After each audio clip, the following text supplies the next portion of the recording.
Hello everyone, welcome to Math World. This video is to discuss Cambridge IGCSE Mathematics Paper 4, which is the Extended Mathematics for October-November 2023, and the code is 0580/42. So let's get started. Question number 1. A. First part, translate triangle T by vector -7, 1. Label the image K.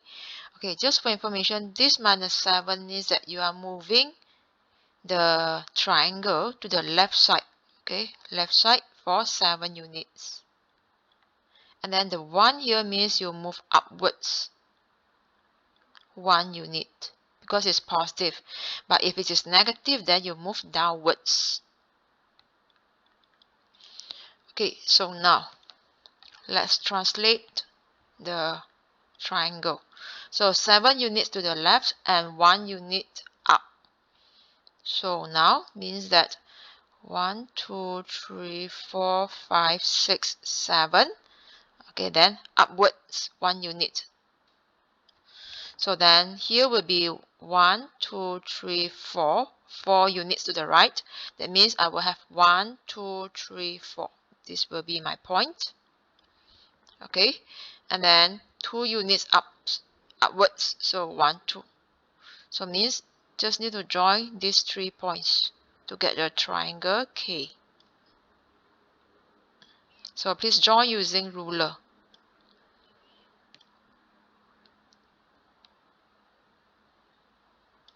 This is my K.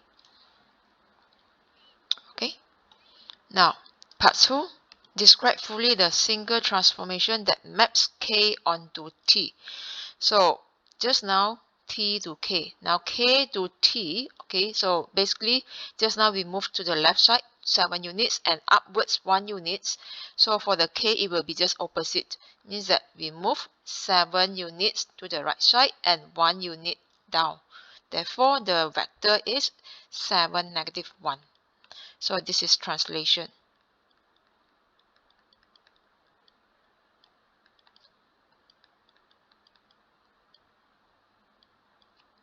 Okay, so done for this part.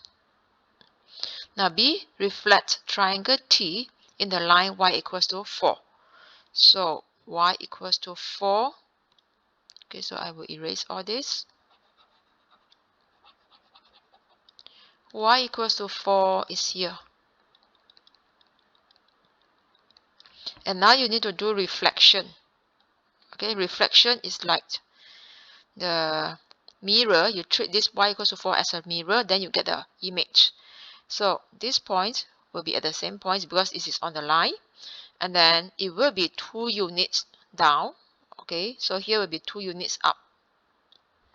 And then when you look at here, this is also 2 units. Therefore, it will be 2 units from the dotted line. So I'm getting 3 points now. Just join the 3 points and you get the answer.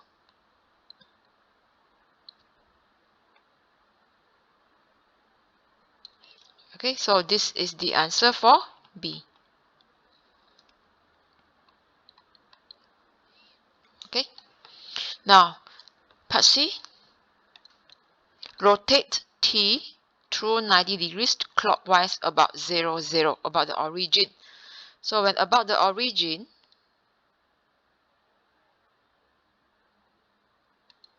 okay, about the origin, so draw a line. And now it's mentioned 90 degrees clockwise. Okay, so when 90 degree clockwise, here 2 units, okay, 2 and 2. So when 90 degrees clockwise, it will be over here. This is 90 degrees clockwise. That means this point will be rotated here. Okay, and then for this part, you can just do the calculation. It will be 6 units because here 6 and 2. Therefore, it becomes 2 and 6. Okay, you see the point? 6, 2, change to 2, 6. So 2, 6. Or 2 minus 6, I would say 2 minus 6 because of 90 degrees. Okay, then this point, 6, 4. becomes 4 minus 6. This is a rotation. So 4 minus 6 is here. So now just join all the points.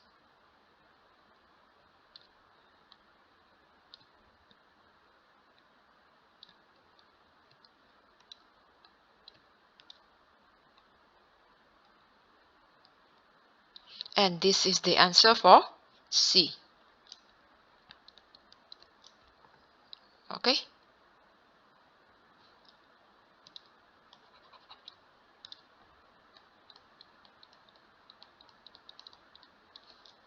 Now next part, D. First part, enlarge the triangle T by scale factor -half, center 0, 0. Label the image P. So because of the scale factor -half, that means it will be on the other side. Because, okay, the negative shows that it will be on the other side. But then now your P will be half of the T. The size of the P is half of the T. So the center is at 0, 0. So I refer back to 0, 0. And then I enlarge it. Okay, it should be here. Now you look at the point. So this is the enlargement. Scale factor -half. Okay, center at 0, 0. So center 0, 0. So the first points with coordinates 2, 2, 2. So what you need to do is, because of the -half here, so each of these you multiply by -half. So that means now I will be getting -1, -1. Okay, and then the next point is 6, 2. So after you multiply by -half, it will be -3, -1. Same goes to the last point, 6, 4. So once you times by -half, it will be -3, -2. So I just need to mark all these points. See the first one here, -1, -1. Okay, then -3, -1. At last, -3, -2 means that x is -3, y is -2. So now I draw these 3 points. So this is my image P.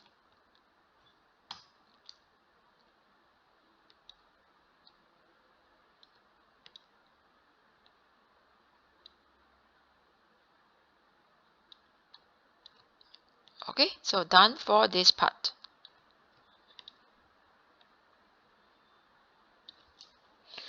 Alright, now part 2, describe fully the single transformation that maps P onto T.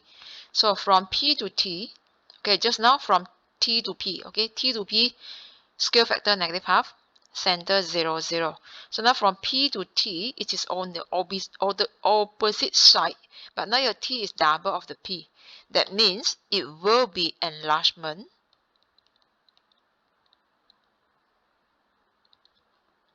okay, enlargement by scale factor, enlargement by scale factor,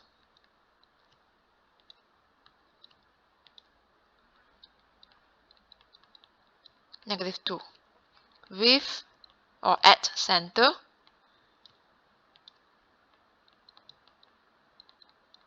0, 0. Okay, because it's just the opposite of the previous transformation.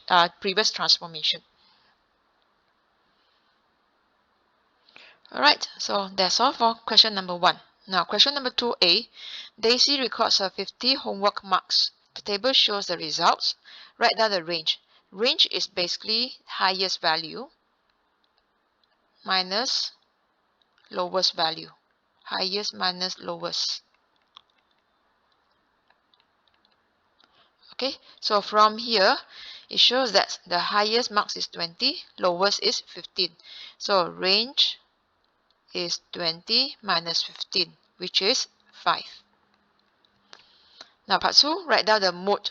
Mode is the one with the highest frequency. Okay, the highest frequency is 17, but then the value is the highest frequency is 19, but the value is 17. So 17 is the mode. Now find the median. Okay, so since there are 50 homework marks here, so the median is half of 50 plus 1 theta. That means it is the theta 25.5.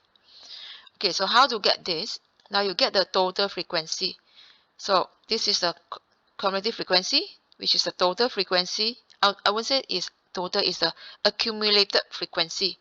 Okay, so accumulated frequency, when you look at here, the first one is 1 because frequency is 1. So 1 plus 3 is 4. This is the cumulative frequency.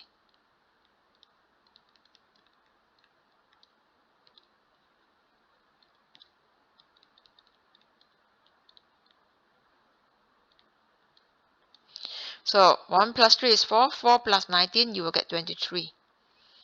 Okay, then 23 plus 11 will be 34.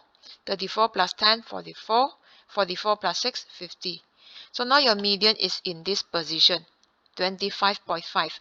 That means it will be in this position because the previous marks, okay, 17 is up to 23 only, right? So means that your median is 18. So this is the theta number 25 plus 26 divided by 2. So that means it will be half of 25 plus 26 theta. That means it's going to be half of 18 plus 18, which is 18. Okay. Now part 4, calculate the mean. So mean we just multiply and divide by the total of 50.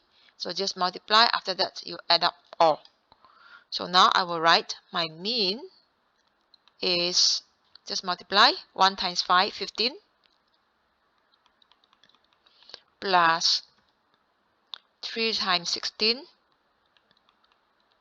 plus 19 times 17, plus 11 times 18, plus 10 times 19, plus 6 times 20. Then over the total of 50, because you are given 50 marks. Alright, then from here, you will be getting the total of 894. Then over 50, and at last, your mean is basically 17.88. So this is the actual value of your mean. Okay, or probably you can round up if you want. It will be 17.9. Now part B, you are given 11 scores. Complete the stem and leaf diagram to show this information. So first of all, it is 1. Alright, so that means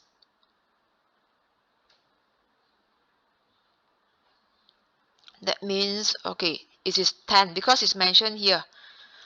Key 2/5 represents 25. So now 1 means 10. So here I got 18. Okay. Then when start with 2 means that it is 20. Then 21. 21. Oh, sorry, there are 220 here. So we have to write 00. Okay, then you have 21, 21, 21 3 times. So 1, 1, 1. After that, 22, then 25. So then for the 3, there is the tens. So 30, 33, 34. So 30, 33, 34. So this will be the stem and leaf diagram. Okay, now find the median. So since there are 11 scores here, so the median is the score with this position. Half of 11 plus 1. Alright, this position, that means it is the theta with position 6. So this is 1, 2, 3, 4, 5, 6. That means your median is 20, 1. That is the value of the median. Okay, now find the interquartile range. Interquartile range is basically Q3 minus Q1. Okay, so interquartile range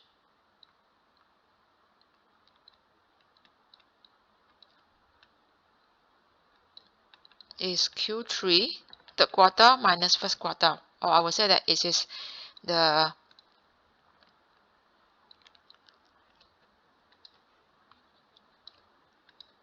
upper quartile minus lower quartile. Okay, so where to get the Q3? Q3 is basically here. You see, for the right side, there are 5 data. So when we calculate, we have to get the middle value of these 5 data. So obviously it should be the 2 to the left and 2 to the right. So this is our Q3. Okay, it's in the middle. Same goes to the Q1. So Q1 now you have 5 data, 1, 2, 3, 4, 5. So 2 to the right and 2 to the left. That means this is your Q1. 20 is your Q1. So Q3 is 30, Q1 is 20.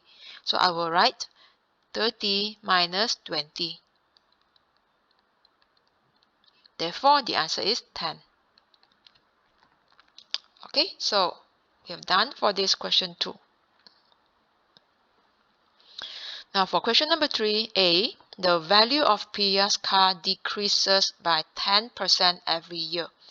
The value today is $7,695. First part, calculate the value of the car after 1 year. So now, after 1 year, the price will be 7,695 times, because decreases by 10. So I will just write 100% is the initial percentage. So because of decreases, you minus 10%. Then the percentage will change to fraction. It will be over 100.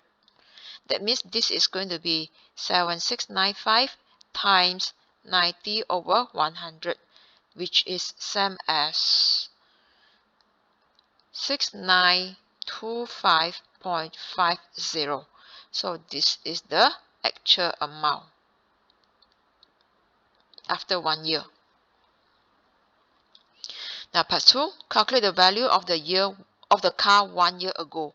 1 year ago means that this is current price, right? So current price, use back the same formula as previous year price.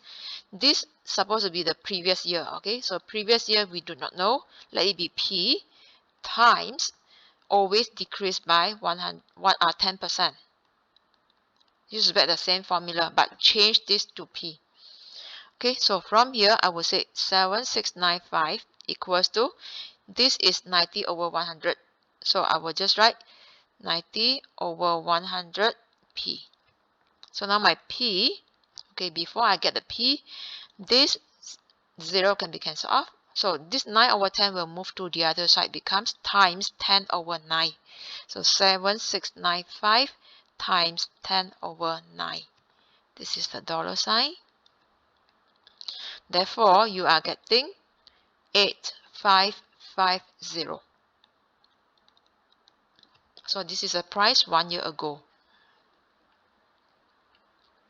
Now B, Ali invests $600 at a rate of 2% per year, simple interest. Calculate the value of Ali's investment at the end of 5 years. Okay, this is simple interest. Now you need to find the value.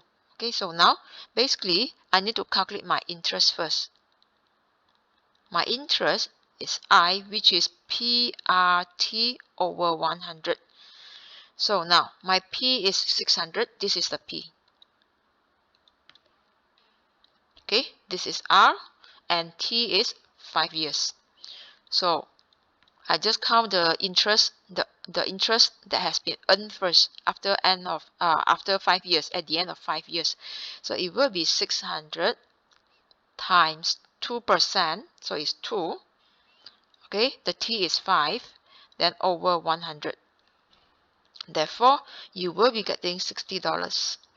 So now, value at the end of 5 years, it will be the principal value, which is 600, the initial investment, plus the interest, $60. So therefore, this is going to be 660. Okay, so at the end of 5 years, you will be getting 660. Now, part C, Sarah invests $500 as a rate of R% per annum compound interest. At the end of 12 years, the value of Sarah's investment is $601.35, correct to the nearest cent. Find the value of R. So for the compound interest, okay, compound interest, the formula is slightly different. So your A, the amount, A equals to P is the principal value times 1 plus R over 100 to the power of n. So the P is 500. Okay, this is your A, the amount, and this is your n, 12. So now just replace all the values. You will be getting 601.35 equals to P. Sorry, the P is 500 is given, times 1 plus R over 100 to the power of 12. So the 500 move down, right? So you will be getting 1 plus R over 100 to the power of 12 equals to 1.2027. So you move down the 500, right? Or I show step by step working. It will be 601.35 over $500. So this is going to be 1.2027. Now to get the R, we will move the power of 12 to the other side. So when you eliminate the power of 12, it becomes 1.2027 to the power of 1 over 12. Okay, and this is 1.0155. So the 1 will be moved to the other side. Then you get R over 100. It will be, you minus 1, so 0.0155. So at last, to get the R, just times the 100. So your R is going to be 100 times 0.0155. That is going to be 1.55. So this is our R.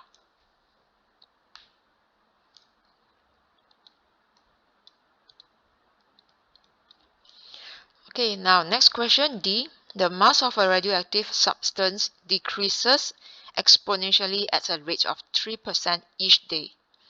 Now, first part, find the overall percentage decrease at the end of 10 days.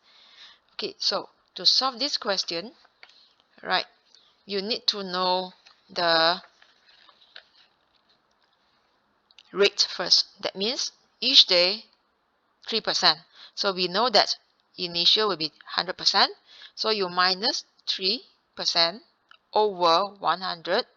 But because of this is for 1 day, so now you have to consider 10 days. So when 10 days, you just power of 10. So this is going to be 0.7374. That means at the end of 10 days, right, you will be getting 0.7374, but then since you need to get the percentage, this 0.7374 is out of 1.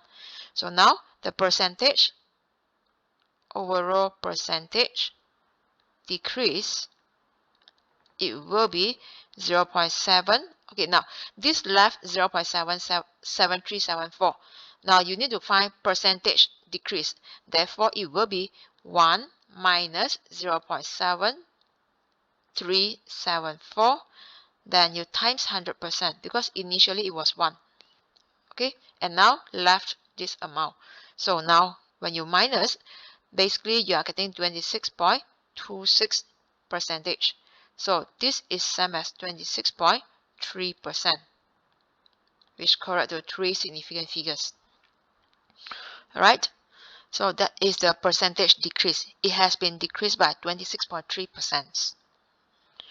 Now part 2, find the number of whole days it takes until the mass of this substance is 1/2 of its original amount. 1/2 means here change to 0.5. Okay, because this one is after 10 days left how much from 1. So now I will be getting 100 minus 3 over 100 to the power of n, because I do not know how many days, that equals to 0.5, 1/2. So this is basically 0.97 to the power of n equals to 0.5. Now we take log both sides. We take log both sides.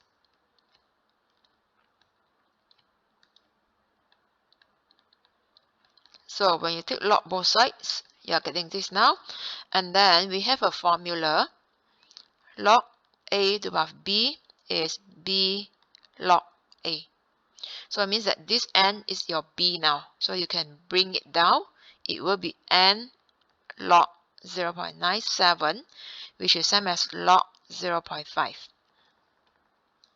Okay, then now to get the n is how many days?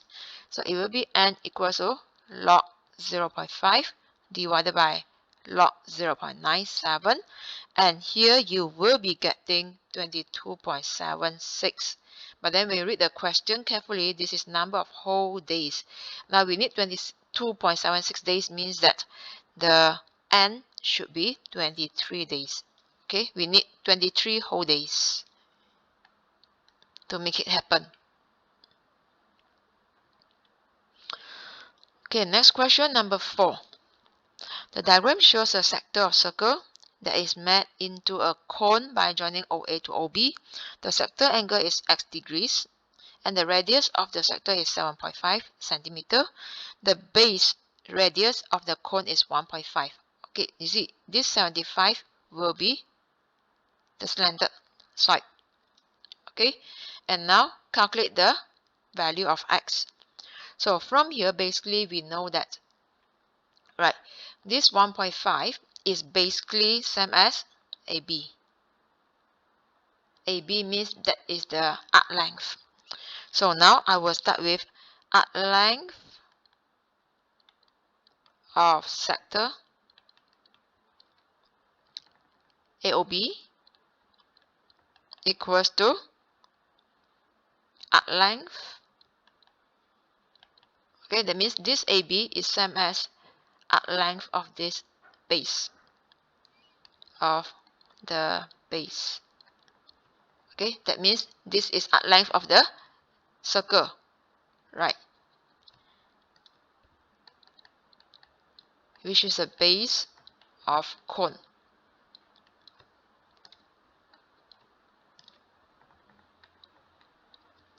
Alright, so arc length of a sector, it will be x over 360 degrees times 2 pi r. So 2 pi, the r is 7.5 given in the diagram. Now, arc length of a circle, since we know that it forms a circle, that means the angle is 2 pi. Right, so I will just write 2 pi, then the r is 1.5 now. So from here, okay, the 2 pi will be cancelled off. Right, to get the x, just move the 7.5 and 360 degrees to the other side. So your x is basically 1.5 times 360 degrees, then over 7.5. Okay, then you will be getting 72 degrees.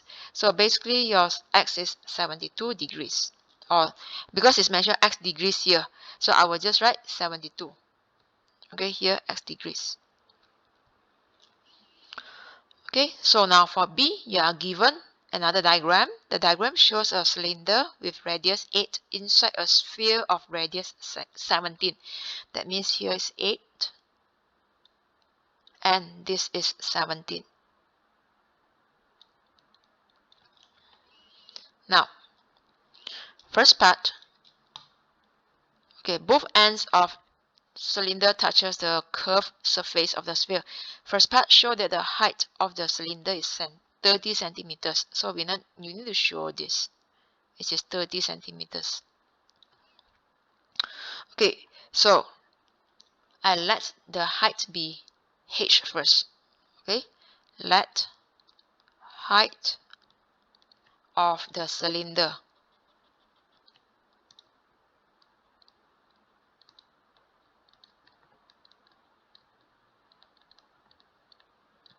be h. Okay, so now I'm going to use this diagram. See here, since this is a center, so that means this is also radius. Here is also 17. Okay, and now if this is h,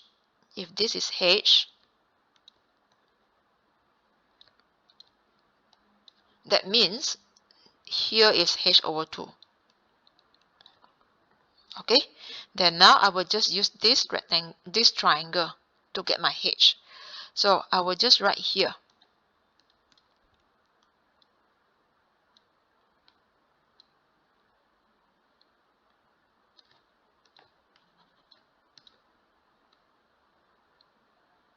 This is h over 2, this is 8, here is 17. So obviously, right, you can find the h over 2 using Pythagoras theorem. So h over 2, it will be square root of hypotenuse 17 squared minus 8 squared. So when you minus, this is going to be 15. Therefore, my h is 2 times 15, which is 30 centimeters. So we have shown this value. Now, part 2, calculate the volume of the cylinder as a percentage for the volume of a sphere. Okay, volume of cylinder formula is pi r square h. So now, pi is there, r is 8, h already found 30. So I will just write, it will be pi, the r is 8, h is 30. Then you will be getting 1920 pi. Okay, the sphere. Right, so it will be 4 over 3 pi r cubed. So just replace all the values. The r, the radius for the sphere is 17. Excuse me. Then from here, you will be getting 19652 over 3 pi. And to get the percentage, so now you need to divide. Okay, so the percentage will be 1920 pi over 19652 pi divided by 3. Then you times 100%. So that is going to be 29.3%. So that is the solution of this question.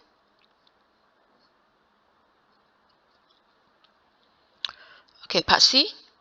The diagram shows a solid sphere with radius 6, that means here is 6 centimeter inside a cube with side length 20. Here is 20, this is 20. Now the cube contains water to a depth of 15 centimeters. The sphere is removed. Calculate the new depth of water in the cube. So when there is a solid sphere inside the cube, the water depth is 15 centimeters. So now when you remove the sphere, what is the new depth of the water in the cube? Okay, so now what to do here is we need to find what is the volume of the cube first. Okay, and find the volume of the sphere. So now the final answer, okay, to get the new depth of the water, it will be volume of the cube minus volume of the sphere. Then from there you can find the new depth. So now volume of cube. So volume of cube is 20 times 20 times 15. Therefore you are getting 6,000 centimeter cube. Now volume of sphere formula is given here.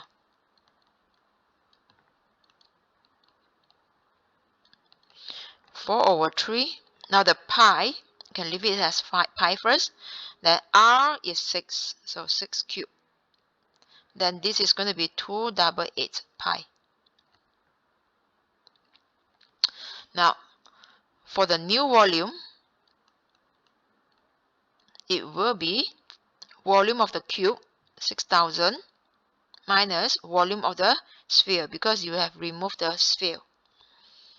Alright, now at the same time, the new volume of cube, so it will be this one, right, of the cube.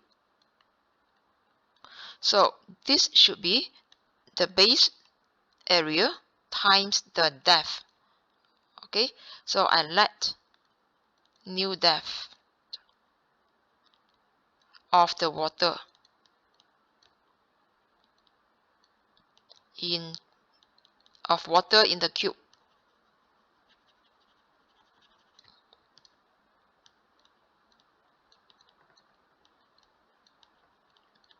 be x.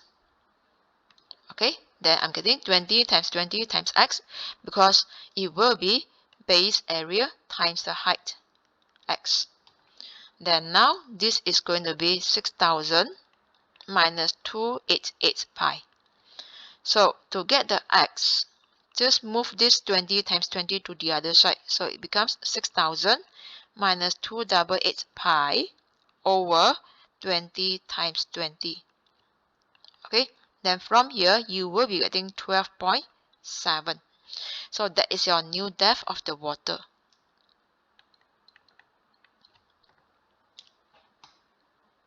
So we have solved this question. Okay, now next question, number 5. A, in a shop, the cost of a fiction book is X dollars and cost of a reference books is X plus $2. The cost of 11 fiction books is same as cost of 10 reference books. Find the value of X. So 11, now this is cost of a fiction book, which is X dollars. So if 11 fiction books, it will be 11X. Then it will be same as 10 reference books. So 10 reference books, each one costs X plus $2. So from here, I will get 10X plus 20 equals to 11X. So the 10X will be moved to the left side. So 11 minus 10X, it will be just 1X. That equals to 20. So that is your X value. Now for B, in another shop, the cost of a fiction book is Y dollars and the cost of a reference book is Y plus $2. Maria spends $95 on fiction books and $147 on reference books. She buys a total of 12 books. Okay, first part, show this quadratic equation. Now what I need to do here is I let A be the number of fiction books.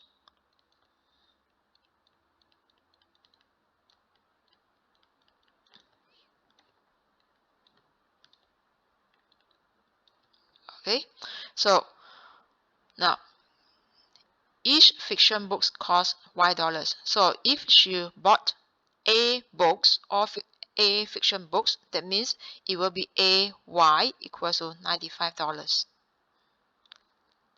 Okay, then from here, my A will be, because you need to show the equation in terms of Y, so you eliminate the A. So A will be 95 over Y. Let this be the first equation. Now, and we know that total 12 books. A will be number of fiction books. That means number of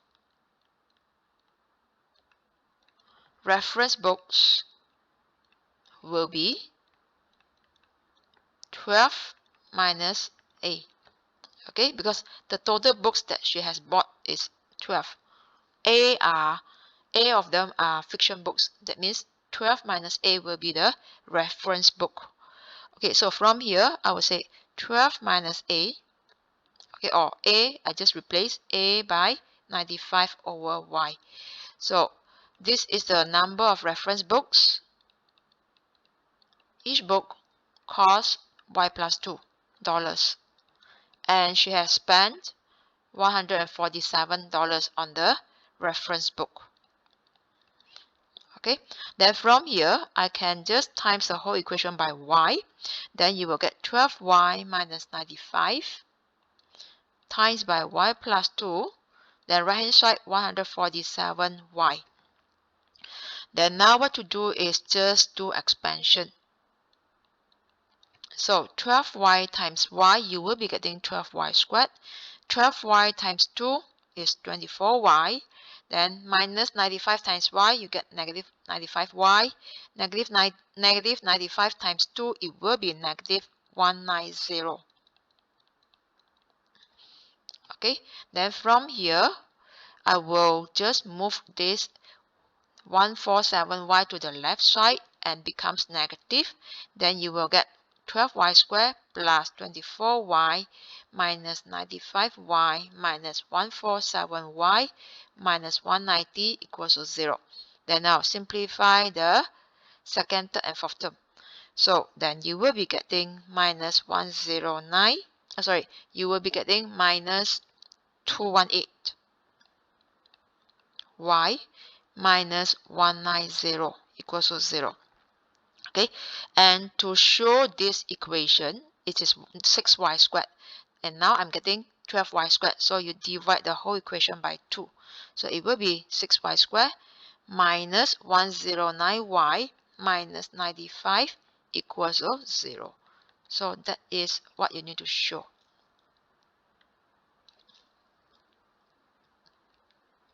Okay, now for the second part, factorize. So 6y squared minus 109y minus 95.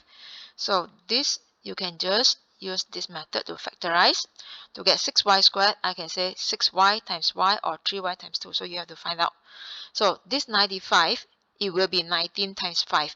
But you look at here, this is here minus, minus. So minus need to times with plus in order to get minus. That means I know that in my working here, I should have 1 minus and 1 plus. So my minus will be at the 6 because I need to get minus 109y, bigger value. So it will be 19 times 5 to get 95. Okay, so here is basically negative 95. Then here I get 6y squared. And now minus 19 times 6y, you will be getting minus 114y.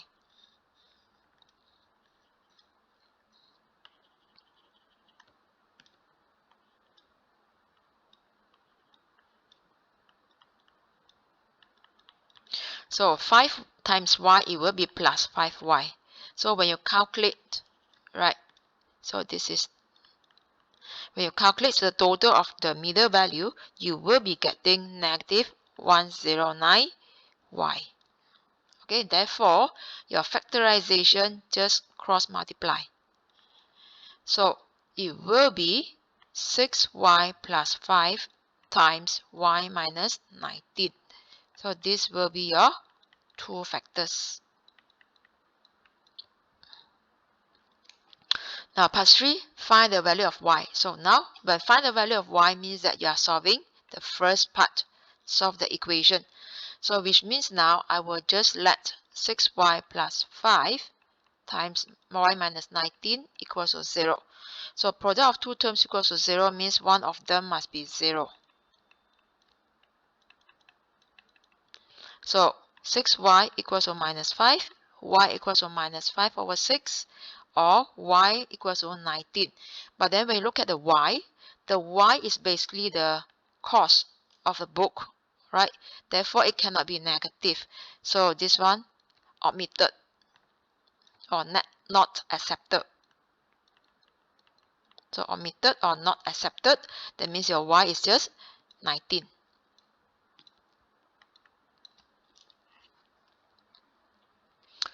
Okay, now for question number 6, the diagram shows a right angle triangle. Find the value of W. So to get the value of W, what to do is, firstly, you need to get the T value. So we know that this is Pythagoras theorem, right? This 2T plus 3 is the hypotenuse. So I square it. Then it will be 5 squared plus T squared. This is from the Pythagoras theorem. So now do the expansion for quadratic. We have a formula here, a plus b squared. It will be a squared plus 2ab plus b squared. So now you square the 2t. You will be getting 4t squared. 2ab means you multiply these two numbers and times 2. So 2t times 3 times 2, you will be getting 12t. Lastly, square the 3, it will be 9. Right side, 5 squared is 25.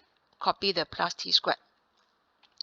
So now move all the terms to the left side. I will get 4t squared plus 12t plus 9 minus 25 minus t squared equals to 0. So the first and last term combined together will get 3t squared. So then copy the 12t plus 9 minus 25 is basically minus 16. Okay, now we need to get the t before the w. So now this can be solved using quadratic formula. I have ax squared plus bx plus c equals to 0. Then your x is going to be minus b plus minus square root of b squared minus 4ac over 2a. Okay, so now I need to list down all my unknowns.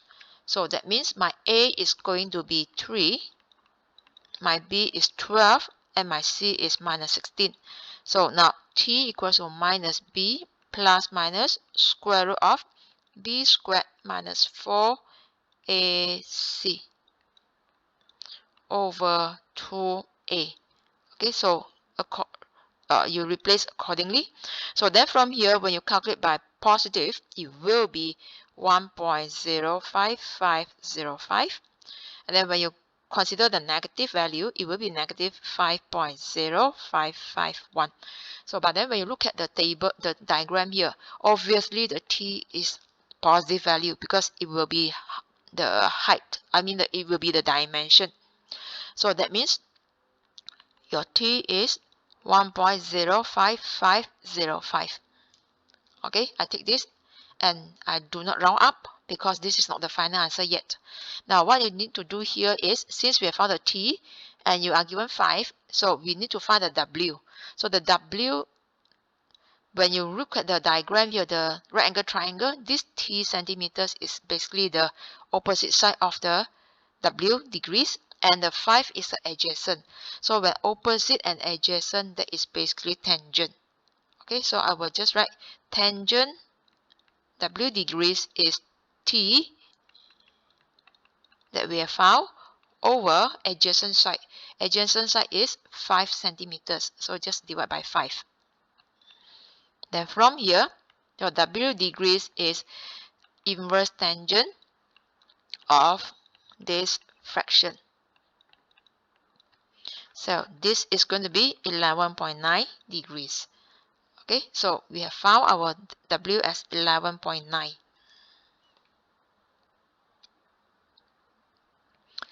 Now next question, number 7.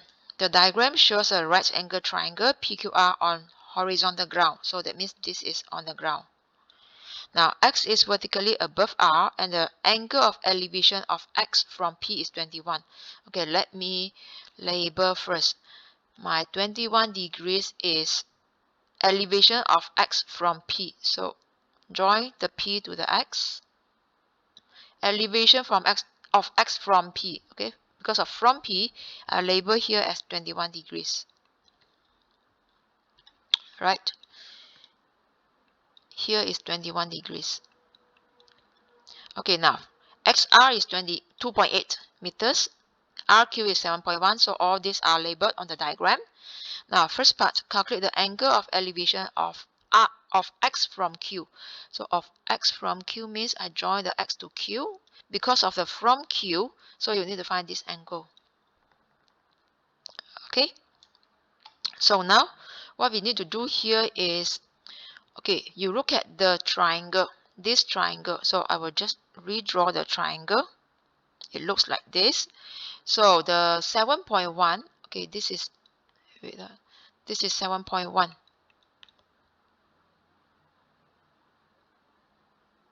Alright, this is 7.1. So 7.1 is the RQ. RQ means it's here. This is 7.1. And then I'm drawing this triangle. So that means this is Q, this is R, here is X. So RQ is 7.1. Then the XR is 2.8. And now you need to find this angle. So that means is a XQR. So XQR, so the angle equals to XQR. So XQR, alright, opposite and adjacent. That means now I will say tangent of the angle is 2.8 over 7.1. That means now your angle is inverse tangent of 2.8 over 7.1, and then you will be getting 21.5 degrees. So the answer is 21.5 degrees. Now, next part, calculate PQ. PQ is over here. Okay, so now you know this is 7.1. To get the PQ, right, I need to know what is the PR. Then I can use Pythagoras theorem because again this is 90 degrees, right angle triangle. So my PR is 7.1, my PQ is 7.1, my PR is unknown, but then my PR can be found using this triangle, PRX. Okay, so I will draw another triangle, PRX.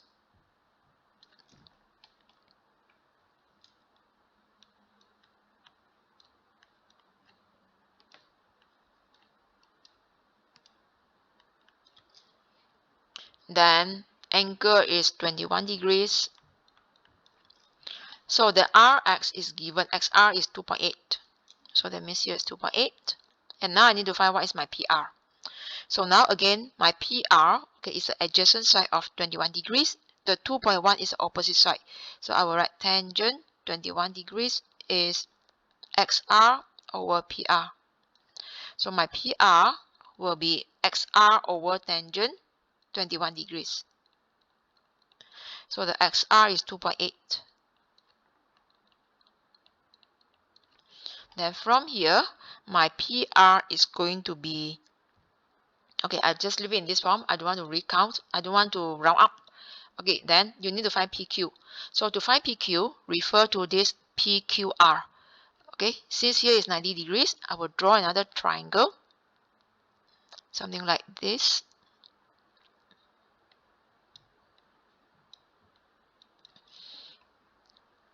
So here is R, this is Q, 90 degrees, and this is P. Then now my RQ is 7.1. My PR already found, which is here. Then now to find the PQ, use the Pythagoras theorem. Right? So use the Pythagoras theorem.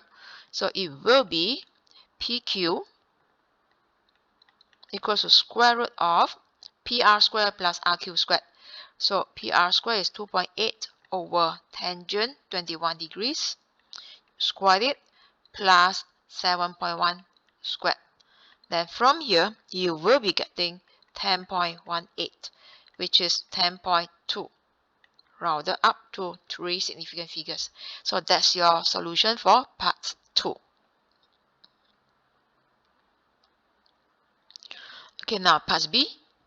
Given this triangle, calculate the acute angle KML. KML, this is the angle. So now 32 degrees, the opposite side is given, okay, which is 9.1 centimeters. So the angle that you need to find, or that you need to find, the opposite side is also given. That means here we are going to use the sine rule. Okay, sine rule says the height, the sides, 16.7 divided by sine of the angle, sine of the opposite angle, which means is angle KML, equals to 9.1 over sine 32 degrees. So this is the sine rule.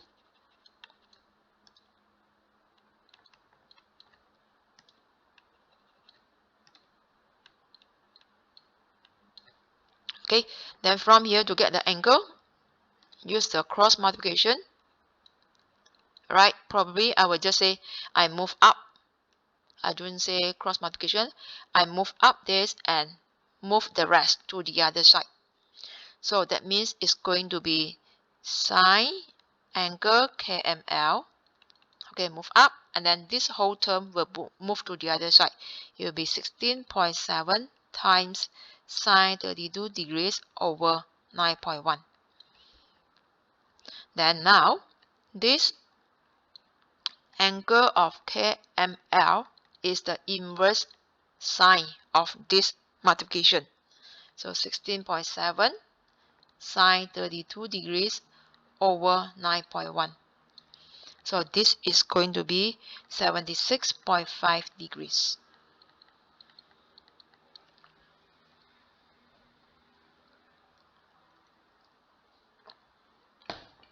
Okay, now the next part, part C. The area of triangle ABC is given, the whole ABC, okay, these three sides. Show the angle BAC is 28.4 degrees square to 1 decimal place. BAC is over here. Alright, so now we have a formula for the area of triangle because this triangle is not the right angle triangle. ABC is not right angle triangle. So we have a formula. You are given two sides and the bounded angle. Okay, let's say this is the bounded angle. Here is A, this is B. The A and B are the length of the two sides. So your area of triangle equals to half AB sine A. Okay, bounded, I mean the two sides and the bounded angle. So it is the same, two sides and the bounded angle. So then just apply this formula. So area equals to half of 21.5 times 12.3 times sine angle BAC. So the area is given 62.89. Okay, the rest just copy. I do not calculate how much is that.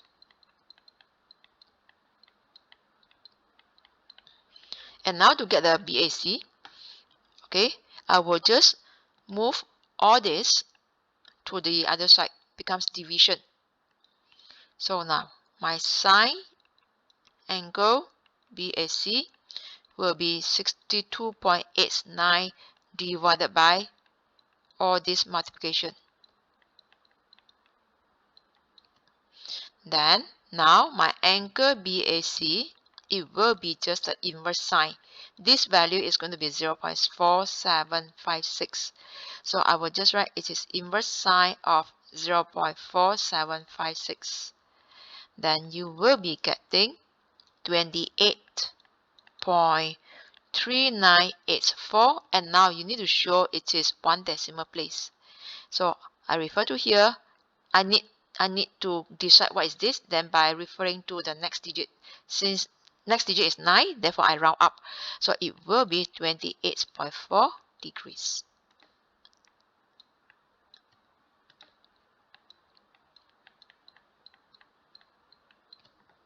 Okay, now part 2, calculate BC. So my BC is this side. Okay, since I have found that this is 28.4.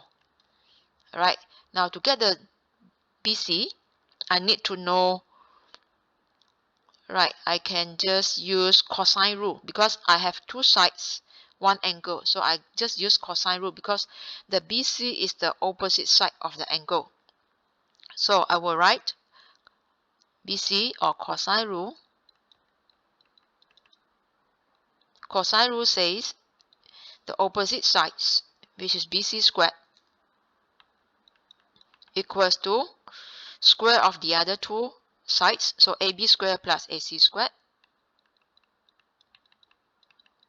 minus 2 times AB AC cos angle, the opposite side. So 28.4 degrees. Cos 28.4 degrees. Okay, or I will say cos of BAC. So now I will replace all the values. And now you need to find BC. So I will just take square root of all these values. Now AB is given in the question, 12.3 centimeter. And the AC is 21.5. So 12.3 squared plus 21.5 squared minus 2 times 12.3, 21.5 times cos 28.4 degrees.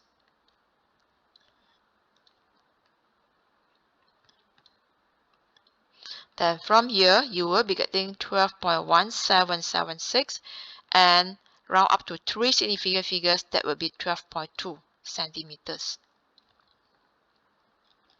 So part 3, AB is extended to points D such that BCD is 90 degrees. Find BD. Okay, so you need to find what is your BD. So from here, basically, I will just look at the whole triangle, the big triangle, this one, which is the ADC. Now, because your AC is still the hypotenuse of the right angle ACD, so now your CD here will be the opposite side of 28.4 degrees. So we have opposite side, we have hypotenuse, therefore that is sine. I use the sine rule to get the CD first before I get BD. Okay, so my sine, I will write sine DAC. Okay, sine DAC, DAC, which is here, equals to CD over AC, equals to CD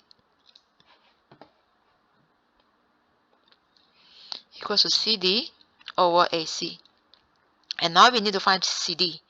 Okay, so CD equals to AC sine DAC. So for your information, the angle DAC is same as angle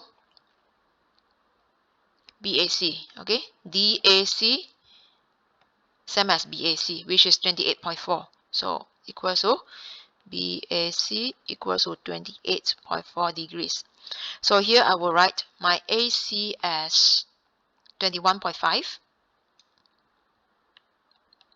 Then I multiply with sine 28.4 degrees.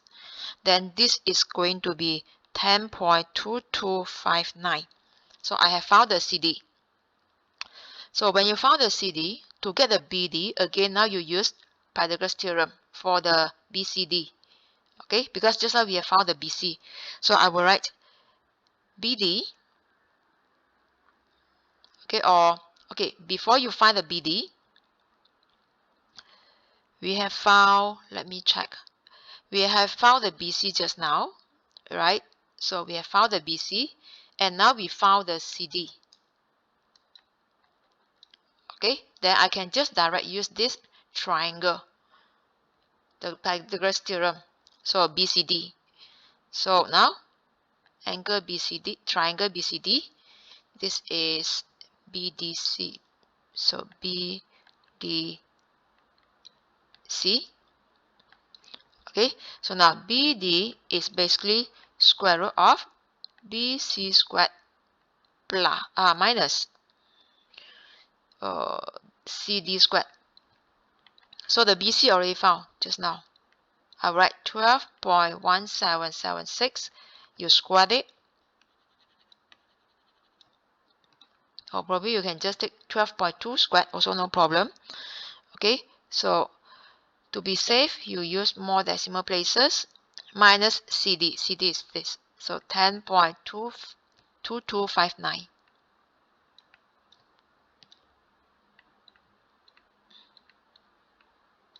Then you will be getting 6.6. So that is your BD.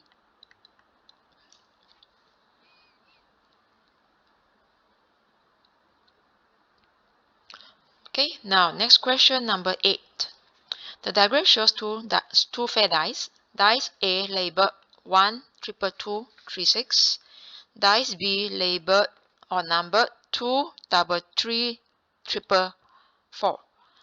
A first part, dice A is roll once. What is the probability that it lands on the number 6? So initially there are 1, 2, 3, 4, 5, 6 spaces. So over 6 first.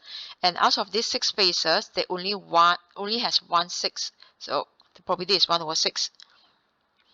Now, Part 2, dice A is rolled 150 times. Find the number of times it is expected to land on the number 6. So now, 1 time is 1 over 6. So 150 times, it will be 150 times 1 over 6. That will be 25. Right? Now B, dice A and dice B are each rolled once. First part, find the probability that two numbers that land on have a total of 6. Okay, now to get total of 6, look at here. It could be 3, 3. Okay, it could be 2, 4. That's all. Alright, that means total of 6. It could be 3 from the dice A, 3 from dice B, and 2 from dice A, 4 from dice B. So then the probability,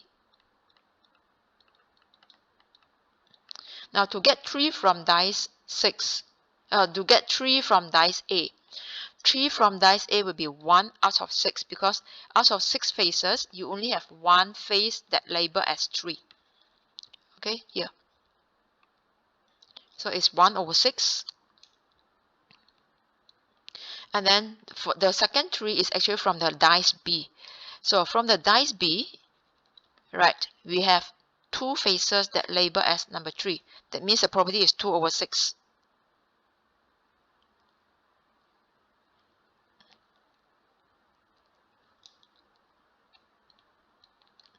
Or is plus. It could be 2 from the dice A. So for 2 from the dice A, you will have 3 faces out of 6 faces. So the probability is 3 over 6. So here I will write 3 over 6. And then to get the face labeled 4 from the dice B. So there will be 3 faces out of 6. That means it's 3 over 6. So the total here is going to be 11 over 36. So that is your solution.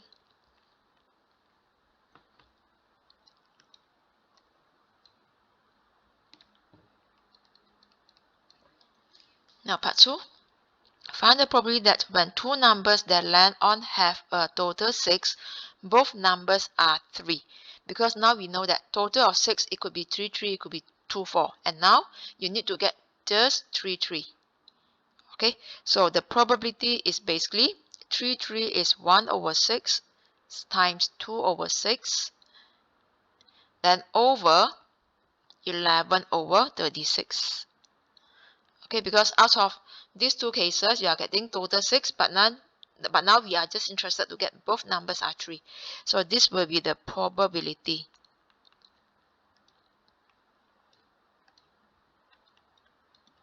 Therefore, you will be getting 2 over 36 divided by 11 over 36. And at last, it will be 2 over 11.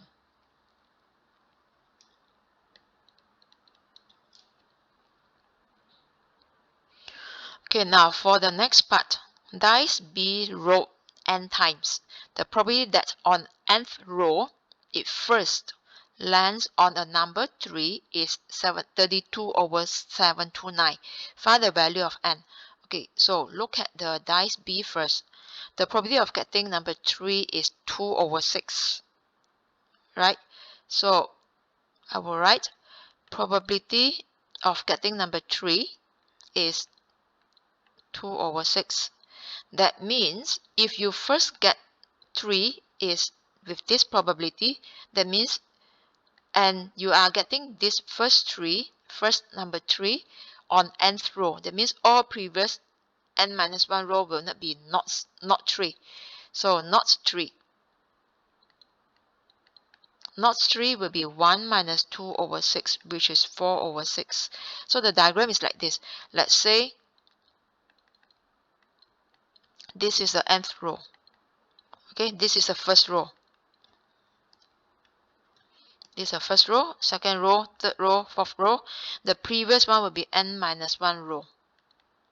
So, which means, okay, this one you got 3. The rest of these are not 3. So therefore, you will have n minus 1 of not 3. So the probability is basically not 3, I will get 4 over 6 to the power of n minus 1. All this will be not 3.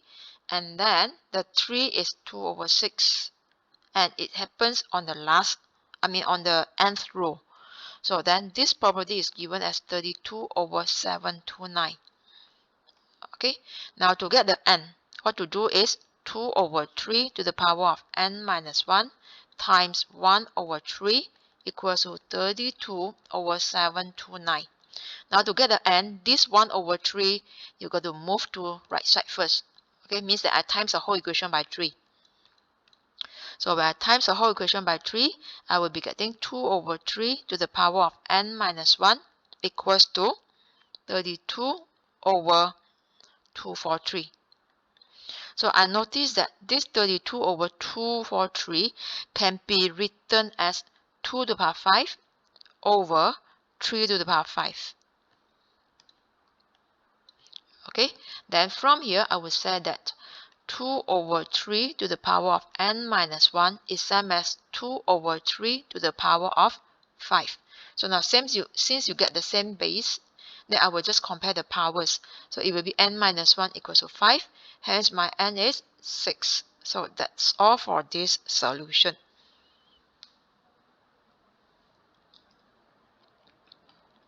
Now next question, number 9.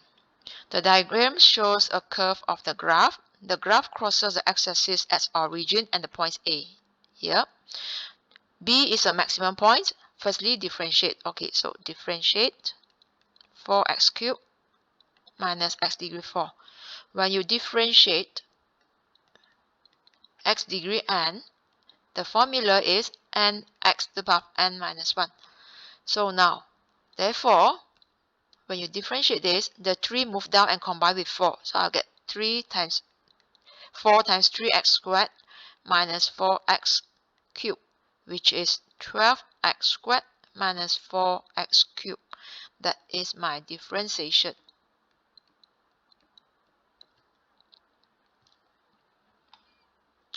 Now B, find the coordinates of B. Because the B is a maximum point. Maximum points means stationary point. So I will let dy dx be 0. Okay, so this is my dy dx because you are given the y just now. So 12x squared minus 4x cubed. When dy dx equals to 0, 0 equals to 12x squared minus 4x cubed. And now I notice that the common term on the right side will be 4x squared. Then you factorize this to get 3x. Oh no, just 3. Okay, because you have factorized the x squared. So left 3 minus x equals to 0. So then the multiplication of two terms equals to 0 means one of them must be 0. So then your x cannot be 0. Okay, it must be 3. Because from the graph, obviously your b is not 0. So therefore, the coordinates of b, I need to find the y value. So when x equals to 3, my y is 4x cubed. So the x replaced by 3, then minus x degree 4, 3 degree 4. So it will be 27. Therefore, my b with coordinates 3, 27.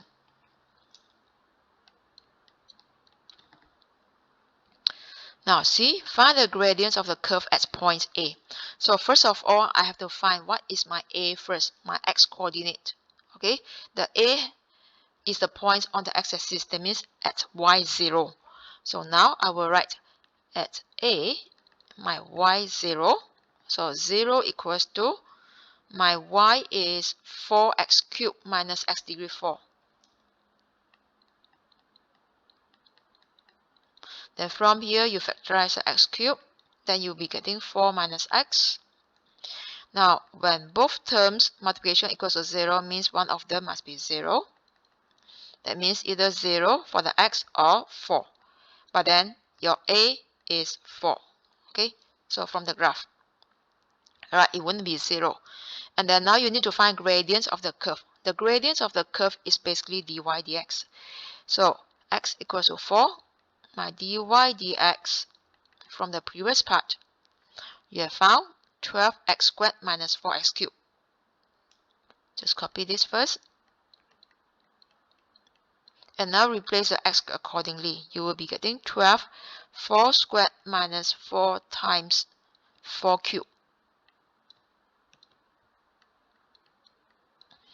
Then you will be getting minus 64. Okay, so that's the gradient.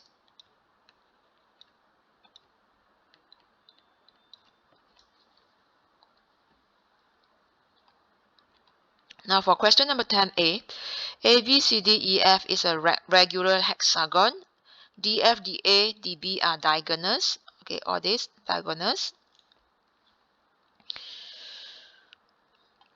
Completes the following statements using 3 different triangles. Okay, triangle DEF is congruent to triangle. Okay, DEF is here. So obviously it's congruent to DCB. Okay, so DCB. Because you need to use 3 different triangles. Now another triangle is congruent to another triangle, means that the remaining triangles, right? So it will be DAF congruent to DAB.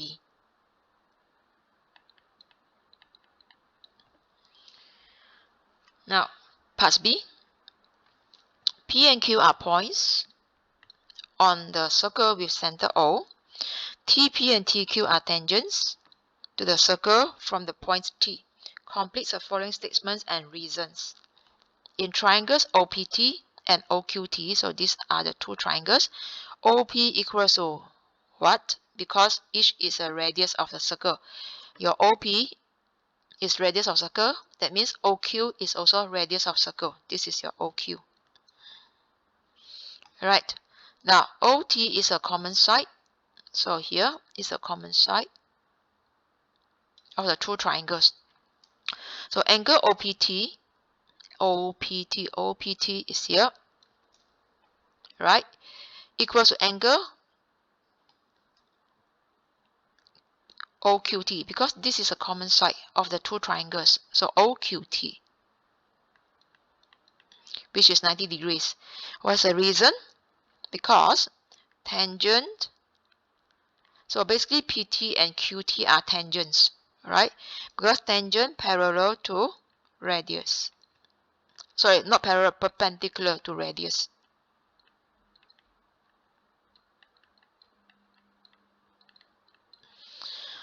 Okay, so here both are 90 degrees. Now, triangles OPT and OQT are congruent using the criterion OPT, and OQT. Okay, both triangles are congruent because of the criterion RHS. What is this RHS? Right angle hypotenuse side.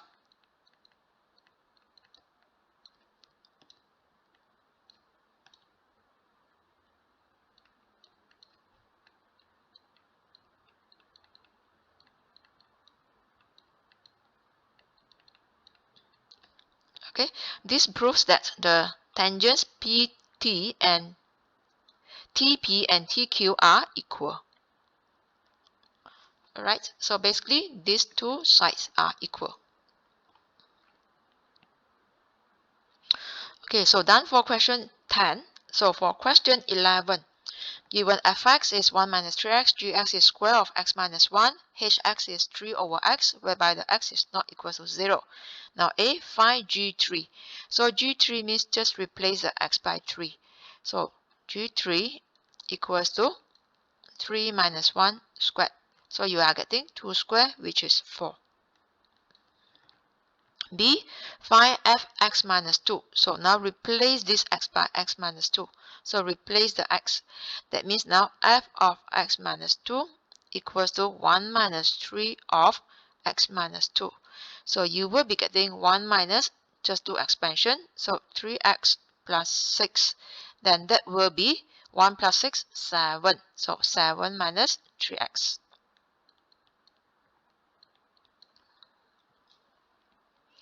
Now part C, find f inverse. To get f inverse, we need to let y equals to fx first, which means your y is 1 minus 3x. Then get the x as a subject. So now you have to move this minus 3x to the left side and move y to the right side. So you will be getting 3x equals to 1 minus y. So then your y is 1 over 3, or probably 1 minus y divided by 3. Then you will just change the x to f inverse and change the y to x.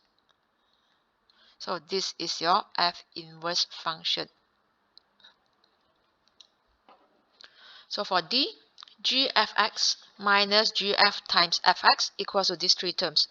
Now find ABC. Firstly, I find gfx. This is a composite function.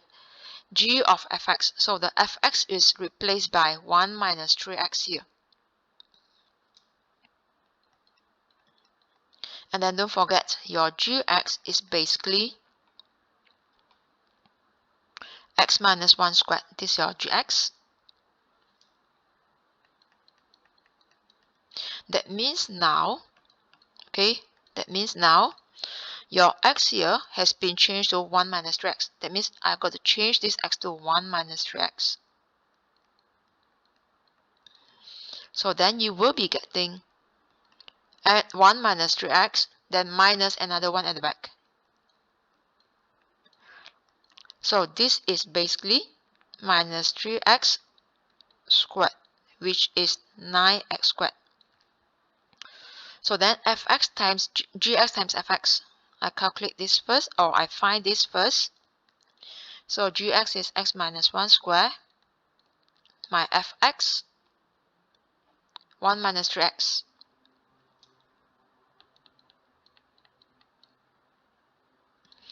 Okay, so what I need to do is I need to expand the x minus 1 squared. So we have a formula. A minus b squared equals to a squared minus 2ab plus b squared. So my a is x, my b is 1. Therefore, you will be getting square of x, which is x squared. Then minus 2ab means a times minus b times 2. So x times minus 1 times 2, you will be getting minus 2x. And then it's always plus. Now you square 1, it will be 1. Okay, then now when you do expansion, so x squared multiply with 1 minus 3x, then minus 2x multiply, and this multiply. So you will be getting x squared minus 3x cubed. Okay, x squared times 1 minus 3x, you get these two terms. Minus 2x times 1 is minus 2x. Minus 2x times minus 3x plus 6x squared. Then 1 times 1 minus 3x, you get 1 minus 3x. Then now, I will simplify. The first term is negative 3x cubed.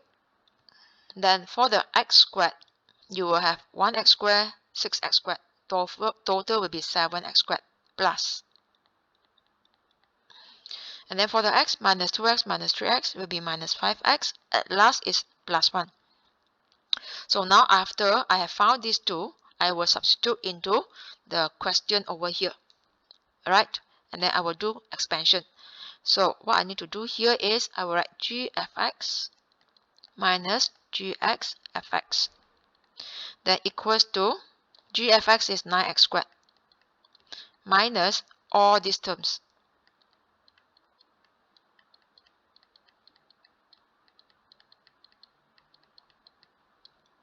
Then here you open the brackets and multiply the minus, right? Basically, I'm getting 9x squared plus 3x cubed minus 7x squared plus 5x minus 1. Then when you simplify, you are getting 3x cubed. So 9x squared minus 7x squared is plus 2x squared. Then plus 5x minus 1. So when you compare, okay, so my 3, correct. So my A is 2, my B is 5, and my C is minus 1. So therefore, 2, 5, minus 1.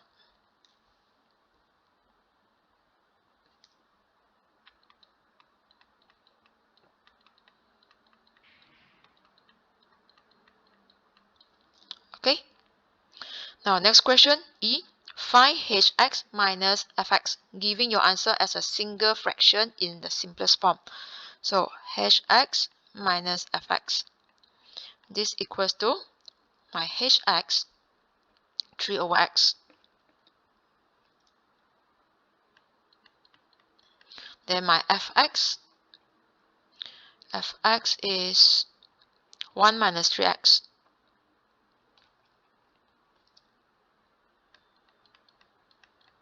And you need to get single fraction.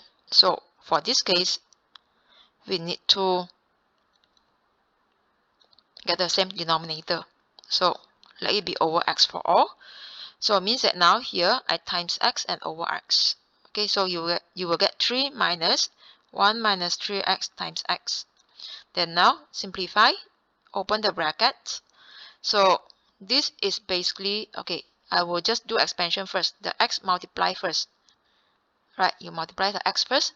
Then you will be getting x minus 3x squared over x. Then lastly, open the brackets. It will be 3 minus x plus 3x squared over x. So if you want to simplify or rearrange, it will be 3x squared minus x plus 3 over x. That is your answer.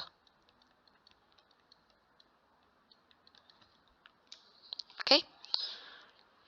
Now, f h of xn equals to 3x to the power 7. So now, hx, just now we got 3 over x. Okay. That means h of x degree n, you change the x to x degree n. It will be 3 over x degree n. So now, hx degree n is 3x degree 7. You need to find n. So it will be 3 over x degree n equals to 3x degree 7. Alright, so from here, I would say this is 3x degree minus n equals to 3x degree 7. I can just move up the x degree n. So now the 3 will be cancelled off. So x degree minus n is x degree 7. So x degree minus n is x degree 7. That means now minus n is 7. Means that n is minus 7.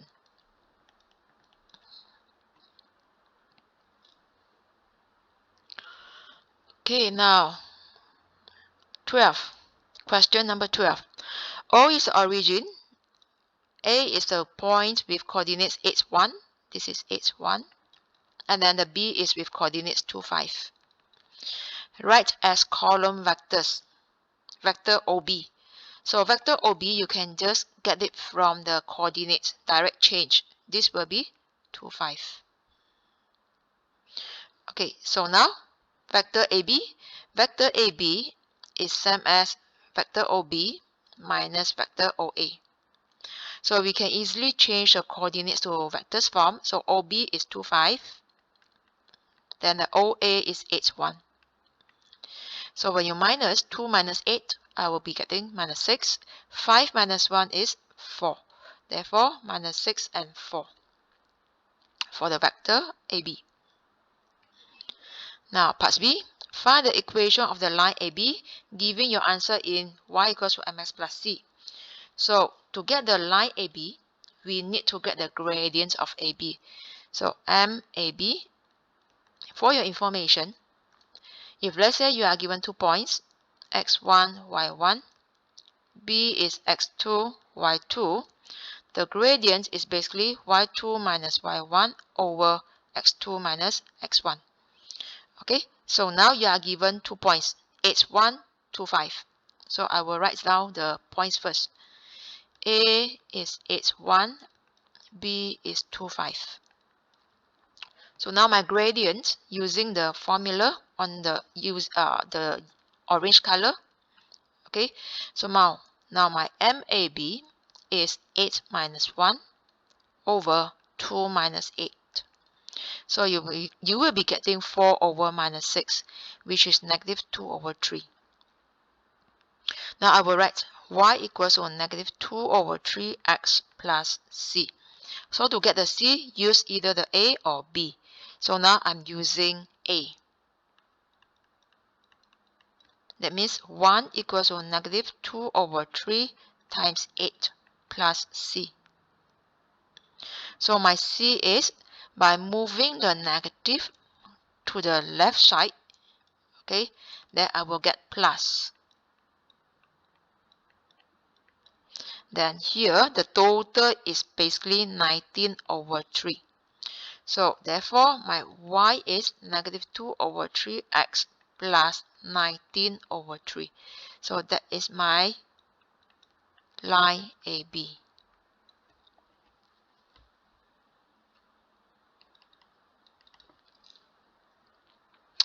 Okay, now see, find the equation of the perpendicular bisector of AB. So perpendicular bisector is basically, which is a line, okay, that is 90 degrees or perpendicular to AB, but it passes through midpoints. So this is a midpoint, and this is the line that you need to find. Okay, so now first of all, I need to find the midpoint. So my A with coordinates is 1, and my B with coordinates 2, 5. So now my midpoint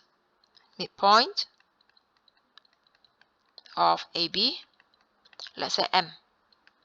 It will be formula. Okay, so A is x1, y1, B is x2, y2. Then the midpoint M is x1 plus x2 over 2, y1 plus y2 over 2. So these are the coordinates of the midpoints. So it will be 8 plus 2 divided by 2, 1 plus 5 divided by 2.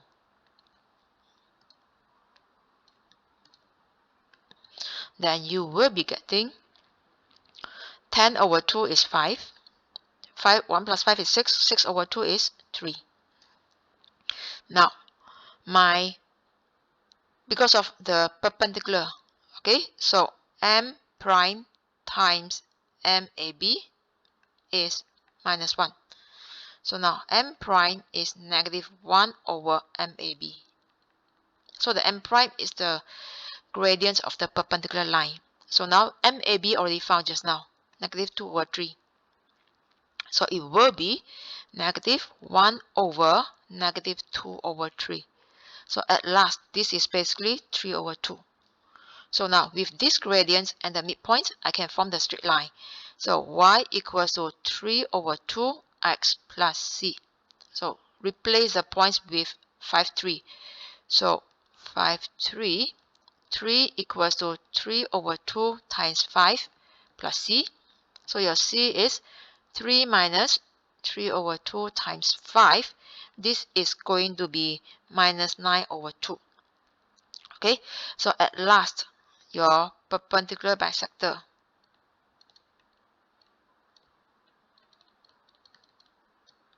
equation will be y equals to 3 over 2x minus 9 over 2. So then, final answer, remember to write it down here. You will be getting this result. Now D, the line AB meets the y-axis at P. The perpendicular bisector of AB meets the y-axis at Q. Find the length of PQ. So the line AB, here is the line AB. Right, this is line AB. So line AB, I will rewrite this, negative 2 over 3x plus 19 over 3. Line AB, y equals to negative 2 over 3x plus, let me check, plus 19 over 3. Which means now at P, when meets at the y-axis, that means x equals to 0. Therefore, your y is Negative 2 over 3 times 0 plus 19 over 3, which is 19 over 3. So your P with coordinates 0, 19 over 3. Okay, then the perpendicular bisector line.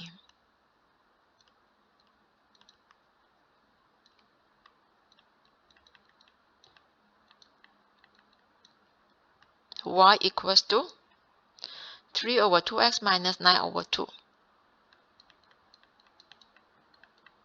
So now at Q. Again, it meets the y-axis. That means the x equals to 0. So your y obviously is minus 9 over 2.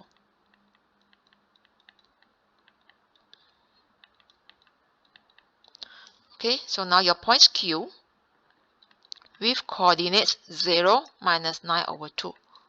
So now let's say, okay, just draw a simple one. Your x is 0, alright, both also 0. One is on 19 over 3. This is a point Q. Another one is on minus 9 over 2. This is a point Q. Points P and points Q. This is Y, this is x-axis. So how are you going to find the length of PQ? So to get the length of PQ, it's just direct add up these two values. Okay, but we just consider the distance, alright, the length. Therefore, from here, your PQ is basically 19 over 3 plus 9 over 2. Okay, so that is 65 over 6. So that is the length of PQ. Because the distance here is 19 over 3 and this distance is basically 9 over 2. Okay, so to get the PQ, the length PQ, just add up. That's all.